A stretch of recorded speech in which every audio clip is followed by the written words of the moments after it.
بھی بن گیا تھا۔ یہی وجہ ہے کہ جب آدم علیہ السلام نے جنت سے آنے کے بعد اپنی توبہ کا ارادہ کیا، 1 سال نہیں، 2 سال نہیں، 300 سال تک روتے رہے۔ 300 سال تک یہ افسوس ہوتا رہا کہ میں شیطان کے بہکاوے پہ جنت میں کیسے عیش و آرام سے تھا، اس سے محروم ہو گیا، دنیا میں آ گیا۔ وہاں جس میوے کا تصور ہوتا میوہ کھانے کے لیے سامنے آ جاتا، یہاں تو حل کرنا ہے، زمین میں حل کر کے اس کے بعد بیج بونا ہے، اس کے بعد کہیں پھر پیسنا ہے، کوٹنا ہے، کہیں کھانا ہے، تمام قسم کی یہاں مشقتیں ہیں۔ بہرحال توبہ کرنے کے لیے 300 برس تک اتنا روئے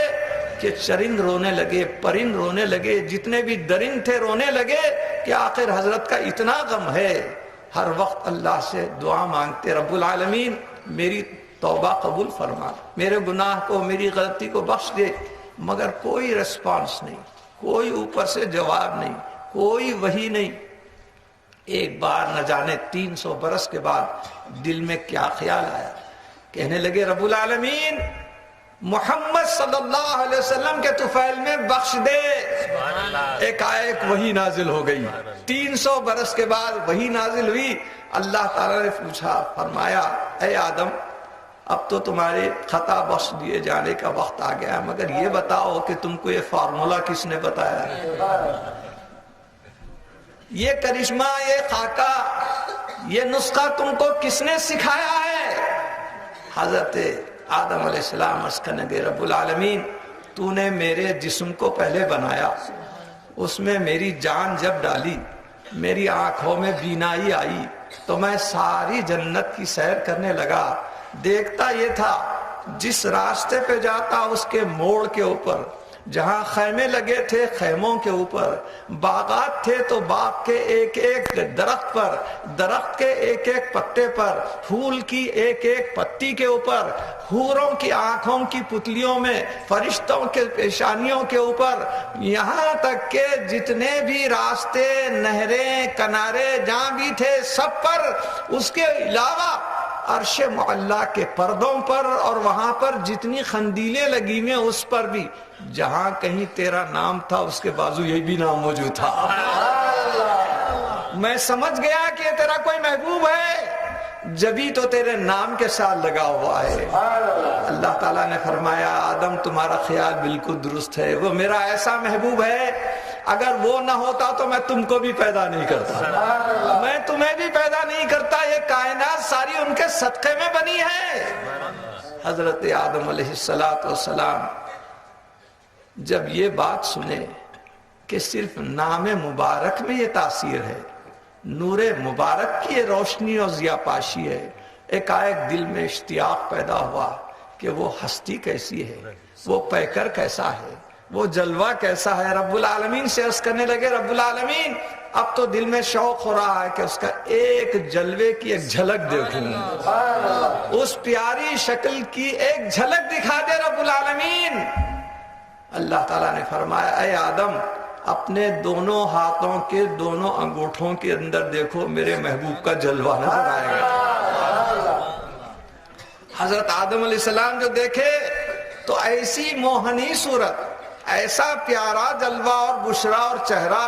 کہ بس دیکھتے ہی دل کو تسکین ہو رہی ہے۔ اور انسان کی یہ سائیکالوجی ہے، یہ نفسیات ہے، کوئی خوبصورت چیز دیکھتا ہے یا کوئی بچے کو ہی دیکھتا ہے غیر کا ہی کیوں نہ ہو، اگر خوبصورت ہے تو فوری گود میں لے لیتا ہے، اس کو چومتا ہے، آنکھوں سے لگاتا ہے۔ تو آدم علیہ السلام تو آدم تمام آدمیوں کے باپ ہیں، انہوں نے جب دیکھا ایسا موہنی جلوہ تھا کہ فوری ان لبوں کو لگا لیا، اپنے ہونٹوں سے چوم لیا دونوں انگوٹھوں کو اور اس کے بعد آنکھوں سے لگا لیا۔ یہ حضرت آدم علیہ السلام کی ہی تو یہ سنت ہے جو ہم اہل سنت والجماعت اس پر عمل کرتے ہیں۔ بلکہ حضرت صدیق اکبر رضی اللہ تعالیٰ عنہ فرماتے ہیں کہ جب کبھی بھی حضرت بلال رضی اللہ تعالیٰ عنہ منبر پر چڑھ کر اذان دیتے اور پہلی مرتبہ کہتے اشہد ان محمد رسول اللہ، تو میں اپنے ان دونوں انگوٹھوں کو چوم کر آنکھوں کو لگاتا اور کہتا صلوات اللہ علیکہ یا رسول اللہ، یا رسول اللہ آپ کے اوپر اللہ تعالیٰ کی رحمت نازل ہو۔ اس کے بعد دوبارہ حضرت بلال رضی اللہ تعالیٰ عنہ کہتے اشہد ان محمد رسول اللہ،